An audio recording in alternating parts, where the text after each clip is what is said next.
Well, hey everybody, I'm John Ritlin. This is my review of AHS 1984, Episode 9, the finale titled Final Girl. I'm going to give my opinions on the totality of the season at the end. Suffice to say, though, as a little bit of a tease, this lost its way a few times, and it really did have some great moments, some ups and downs and everything, but I'll save my full take for the end. We start in the present day. A man is being taken in an Uber to Camp Redwood. He is just looking around, everything. What the hell is going on? It turns out to be 2019. He sees Montana. He's taking pictures with a smartphone. She's fascinated because, oh yeah, she's been dead and has not been able to leave the camp. And she's like, well, what year is it? Oh, it's 2019. Well, wait, who are you? I'm Bobby. Oh, it's Jingles' kid all grown up. He is looking for answers, wanting to contact his dad. But oh yeah, all the ghosts are still there, including people, that maybe aren't exactly the nicest in the world. We get to find out, well, what has everybody been up to in the last 30 years? So we get to find that out. Bobby also sees that the music festival, the Halloween music festival set is all torn up. He's talking to Montana. Montana's like, we got to get you out of here. So she takes him to a cabin. Turns out that Trevor's also there. How is Trevor there? What is happening? This mainly was told in flashbacks, and it got bogged down in a lot of flashbacks. It was like they were padding this episode quite a bit, or like they maybe had a 10th episode planned, and then they just sandwiched it into this one. I mean, I'm not exactly sure on, the timeline of events here, but this one felt a bit rushed. It just went from like 0 to 60 and then just like summarized everything and just slammed it in there. But anyway, he finds out that they have both been dead for a while, and Bobby mentions that somebody's been saying him money for years and years and years. He's been getting money, and he's figuring it's his dad. He doesn't know his dad died years and years ago. So he finds out that Montana and Trevor are ghosts. They actually kill themselves in front of him, and then, they come back because they're ghosts. And they kind of laugh about that. And then they tell the story in flashbacks. We go back to 1989. Margaret, Bruce, and Richard, the Night Stalker, they want blood. She even shoots her assistant, the little short guy.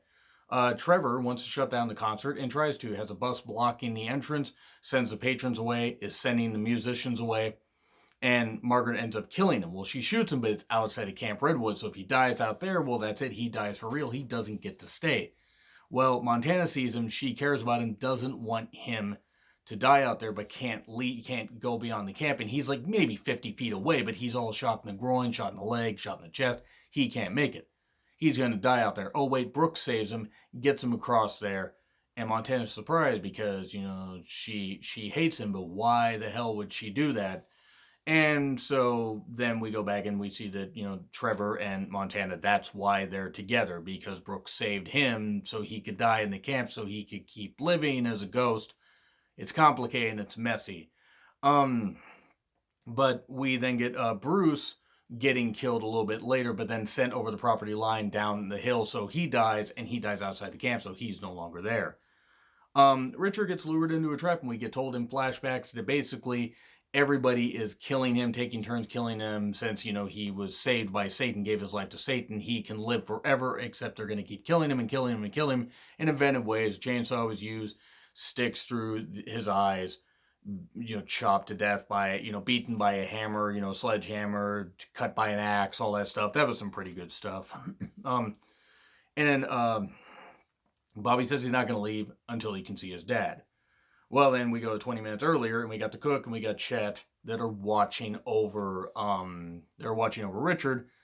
Well, then they get a little bit frisky, which was a little bit weird because it was implied strip Pictionary, whatever, and Richard gets free, kills them, and then goes on a rampage. He actually throws a knife at Bobby, stabs him, so Bobby gets stabbed in the back, yet then everybody mauls Richard or attacks him. Montana says, get away, get away from here, get out of here before you die, otherwise you're stuck here. Go to the medical examiner or the medical director. You will find your answers about your dad there. So, he's stabbed, yet he manages to get there just fine.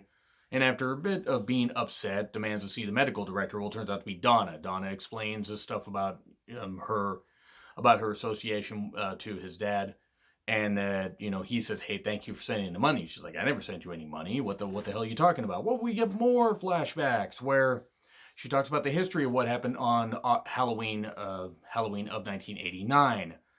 And it's like, okay, so this concert thing isn't happening. Margaret's all upset. And the ghostly mob of like everybody from, Cody Fern and so many of the actors and everybody. And I hate to say the B team because really outside of a few, it's just a lot of characters to make up for the fact that like big hitters like Sarah Paulson, Kathy Bates, and others aren't there. But you get everybody that's, that was a ghost that was dispatched due to Margaret and, Jingles and that kind of stuff. But mainly they want to target Margaret. So they end up, surrounding her place. Well, then Donna tries attacking her. She gets sent down. And then Brooke tries attacking her. Well, Brooke ends up getting shot. Holy shit, Brooke's gonna die. So Donna's the final girl, right? Oh, wait, no, she's not. Then Margaret gets dispatched, dismembered, and parts of her body just get sent in the wood chipper and get sent over right before she dies. Like, so she gets decapitated, but it's like, 30 seconds and 30, the brain can live for 30 seconds after decapitated. Well, instead of tossing her head over there and laying it rot, they throw it in the wood chipper to really let her suffer. And in that second, she dies just a second before fully getting sent over there. So she's on the camp, but we don't find that out till later. So, okay, well, Brooke dies, and Donna's upset. She's the final girl. We get to find out who sent Bobby the money.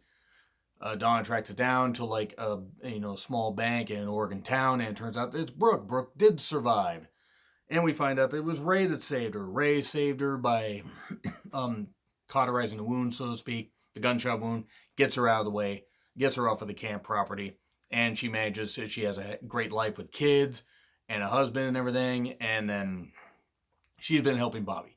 Donna forgives her because she said every time she tried calling Donna, she just couldn't say hello, even though she appreciated what Donna did for her. And Donna says, it's okay, I forgive you, we're bonded for life, especially after the fact, after all that bullshit that happened. Bobby says to Donna, I'm going back to the camp, I need to find out some answers. And she says, well, it really is true that, once that camp gets a hold of you, you can't, it's like, it never lets go. So he sees that Margaret's there. Margaret, turns out, again, died the second before she was, before her body was fully sent in the wood chipper over there, which actually was a pretty cool scene. That was pretty cool. Margaret tries to kill him. Jingle stabs her in the head. And then, so the father and the son get reunited. They have a brief, nice, back and forth as far as talking. And Jingle says, hey, I was a bad father to you. He's like, no, you were not a bad father to me. You sacrificed yourself for your child. I mean, that's what every parent would do. And it's true, it's what every parent would do, at least from what I'm told. I know it's what my parents would do. But anyway, this, Jingles gets stabbed. Margaret's trying to get to him. And grandmother saves the day. Lily Rabe saves the day, just slashes Margaret, and then everybody surrounds Margaret and they're going to, kill her. It's a free-for-all as far as murder. It's the good ghosts murdering to keep the evil ghosts down and stuff like that. Yet, yeah, you just keep finding out all this stuff that happens. And then Bobby escapes. Montana says, go, tell our stories. Don't forget about us. Tell our ghostly stories so we live on. But go live your life. And he sees his father, grandmother, and, and and Bobby Jr. I mean, or Bobby Sr. I guess what he would be, the son that he named Bobby after, the brother that he named Bobby after. But anyway, so yeah, we get all that, and we get Bobby living on, and that's pretty much where it ends. So I'm going to give my opinion on this. Is where it may take a few minutes longer than other reviews. This is where I'm going to give my totality of the season. It started off hot for like the first 4 to 5 episodes. Then it started to lose me. And it lost me for a bit. Now, it was still a fun episode, or fun every single episode, do not get me wrong. But when it got away from the whole slasher thing and got to where it was mostly ghosts and that kind of stuff, then it started to lose me. But okay, supernatural stuff, that's what it's done a lot. That's what American Horror Story has done for years and years and years. That's no issue. It just got bogged down in a whole bunch of stuff and lost its way. And it really lost its way with this finale. Now, it's great that Brooke survived. She was able to survive and be the final girl. And that Donna could survive. And that Bobby survived. And that the ghost, unfortunately, could not leave. but they found a way to make it work where they could keep the evil down even if they were exhausted. You know, you can't really get exhausted when you're ghosts, but they all found some kind of peace, so to speak. Montana and Trevor are together, and others are together and this kind of stuff. And then you got Richard, you got Jingles, you got everybody trying to live their life on this camp, despite the fact they're all ghosts and that there is some evil on this place. But they do the best they can to keep the peace. My problem is you go from 0 to 60, you go from episode 8 to this, and it feels like they took what they had for episode 9 and 10, cut out a lot of it, and just sandwiched it together. That's not to say that it was a bad ending. It wasn't, but it felt very rushed and it felt very blah to me. Great, do not get me wrong. It was still a fine season. I will probably rank it somewhere in the middle or just above the middle. But unfortunately, I can't say, after thinking it was going to be one of my favorite seasons, it really ended up not being one of my favorite seasons. Not as much as Murder House, not as much as Cult, not as much as Apocalypse was decent. Sometime maybe what I'll do is I'll actually, do a video talking about my favorite American Horror Story seasons from worst to best. And it's going to be interesting to see what season 10 is going to be. That being said, they're going to have to end this pretty soon. Now, I know the ratings are probably still pretty good, but if they can't get, no disrespect to the cast, this is where it's going to be a little bit longer. This season was fine overall. Had its highs, had its lows. A lot of character work was good. I love Billie Lourd. Absolutely adore her. I think Cody Fern is very, very good. Guy playing Mr. Jingles is good. It was nice that they brought Lily Rabe back very briefly. Leslie Grossman was very good in this. There were good performances in this. And Emma Roberts, I thought, was very good. There were a lot of good performances in this. The problem is they only had enough material for about 75% of the season. And this was a shorter season than others. So that's unfortunate. I still enjoyed it. I'm glad I reviewed it. I don't know if I'm going to review season 10, mainly because in a year I don't know what's going to happen, and it totally depends on what I'm reviewing.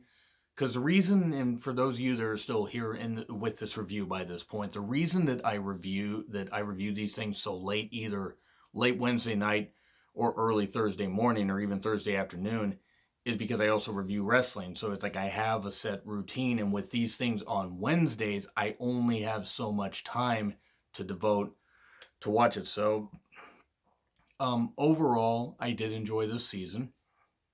I'll see what happens for season 10.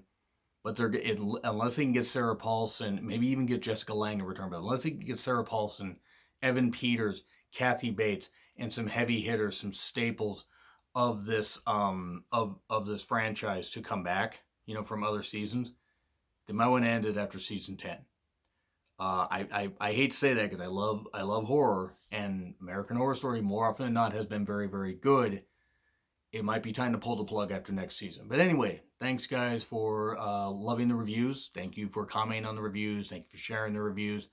They didn't get a ton of views, but they got more than I expected. And I thank you guys very much for the support for the channel. It's a little bit bittersweet that we're going to have to wait almost a year for another season. But, absence makes the heart grow fonder. Anyway, agree, disagree with what I said. Like, share, subscribe. Twitter handle in the description. I'm John Ritland. I'll see you soon.